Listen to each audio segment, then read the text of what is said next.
हम बच्चों let's read this question. The question says statement 1 यहाँ पे गिवन है कि जो फोर्सफुल एक्सपायरेशन है ये अपर होता है through expiratory muscles. Statement second यहाँ पे गिवन है कि जो एक्सपायरेटरी मसल्स है इट एक्सपायर्स क्विकली। तो स्टेटमेंट 1 ट्रू है, स्टेटमेंट सेकंड भी ट्रू है और स्टेटमेंट सेकंड करेक्ट एक्सप्लेनेशन है स्टेटमेंट 1 के लिए, तो आंसर हो जाएगा ए। स्टेटमेंट 1 ट्रू है, स्टेटमेंट सेकंड भी ट्रू है, बट स्टेटमेंट सेकंड जो है करेक्ट एक्सप्लेनेशन नहीं है स्टेटमेंट 1 के लिए, तो आंसर हो जाएगा बी। स्टेटमेंट 1 ट्रू है, स्टेटमेंट सेकंड फॉल्स है, तो आंसर हो जाएगा सी। और दोनों ही स्टेटमेंट अगर फॉल्स है तो आंसर हो जाएगा हमारा डी। तो सबसे पहले बात करेंगे की कॉन्सेप्ट के बारे में। तो जो की कॉन्सेप्ट इस क्वेश्चन में यूज किया गया है दैट इज रेस्पिरेशन।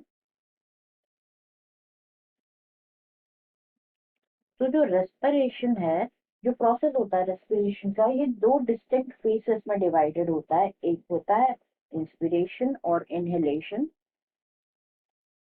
इंस्पिरेशन और inhalation, and the another one is expiration, expiration और exhalation। तो जब लंग्स जो होते हैं इनहेल करते हैं तो क्या होता है, जो डायफ्राम होता है,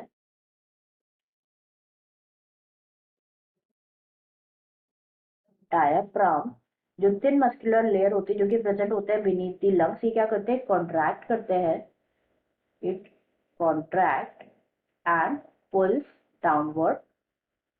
कॉन्ट्रैक्ट होने के बाद ये क्या हो जाते हैं, दे पुल्स डाउनवर्ड, नीचे की तरफ मूव करते हैं। एंड साइमल्टेनियसली जो एक्सटर्नल इंटरकोस्टल मसल्स जो कि प्रेजेंट होती है बिटवीन रिब्स, वो क्या करते हैं, कॉन्ट्रैक्ट करते हैं and they pull upward.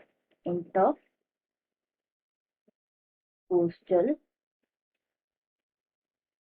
muscles, they also contract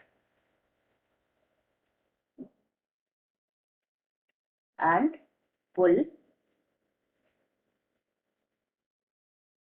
upward।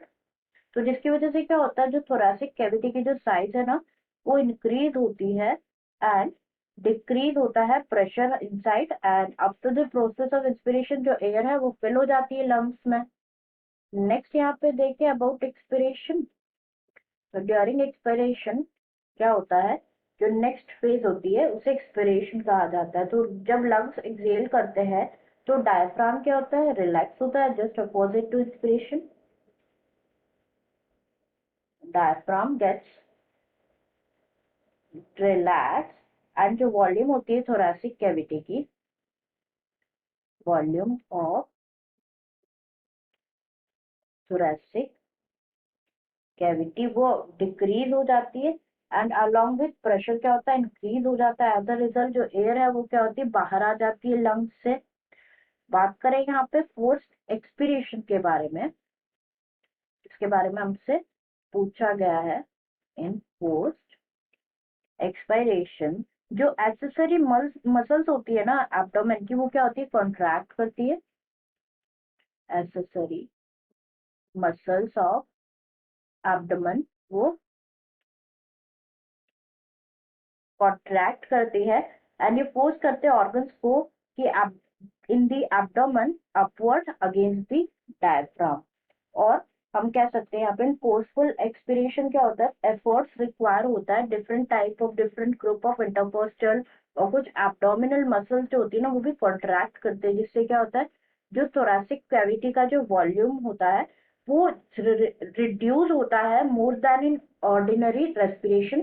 जैसे जो वॉल्यूम जो होता है ना थोरैसिक कैविटी का एक्सपिरेशन में वो रिड्यूस होता है, बट फोर्सफुल एक्सपिरेशन में because of effort of different group of intercostal and सब एब्डोमिनल मसल्स वो लाइक कॉन्ट्रैक्ट होता है एंड रिड्यूस करता है वॉल्यूम ऑफ थोरैक्स को। ऑर्डिनरी रेस्पिरेशन से ज्यादा जो है क्या होता है, वॉल्यूम थोरैसिक कैविटी का रिड्यूस होता है एंड जो एयर है वो क्या होती है, बाहर आ जाती है लंग्स से। एंड इन मसल्स को क्या बोला जाता है, एक्सपायरेटरी मसल्स बोला जाता है। एक्सपायरेटरी मसल्स बोला जाता है। तो यहाँ पे स्टेटमेंट देखिए तो फर्स्ट गिवन है कि जो फोर्सफुल एक्सपिरेशन है अकर होता है थ्रू एक्सपायरेटरी मसल्स, बिल्कुल ट्रू स्टेटमेंट है। यहाँ पे फोर्सफुल एक्सपिरेशन अकर होता है through expiratory muscles. Statement second यहाँ पे गिवन है कि जो एक्सपायरेटरी मसल्स है ये एक्सपायर हो जाते हैं क्विकली, तो ये तो फॉल्स है। हमने देखा ना यहाँ पे फोर्सफुल एक्सपिरेशन क्या होता है, एफर्ट रिक्वायर्ड होता है different group of intercostal muscles, कुछ एब्डोमिनल मसल्स सभी एक साथ वर्क करते हैं, कॉन्ट्रैक्ट करते हैं, तब क्या होता है फोर्सफुल एक्सपिरेशन होता है। तो ये स्टेटमेंट यहाँ पे फॉल्स है। तो करेक्ट आंसर हो जाएगा हमारा स्टेटमेंट 1 तो ट्रू है, स्टेटमेंट सेकंड फॉल्स है, जो कि गिवन है ऑप्शन सी में। Answer will be